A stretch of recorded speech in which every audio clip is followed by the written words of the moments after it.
poşetler veriyorlar. Önceden kızlardım yukarıda gidiyordu. Bu sene öyle. Olur o kadar da bizim olsun. Ya o zaman işte millet düşürdü. 5'ten sattım ben bir de o zaman ha.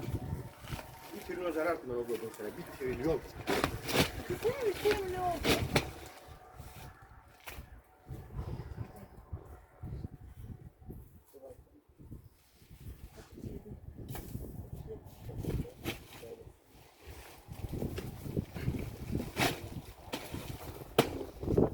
Evet. Kaç?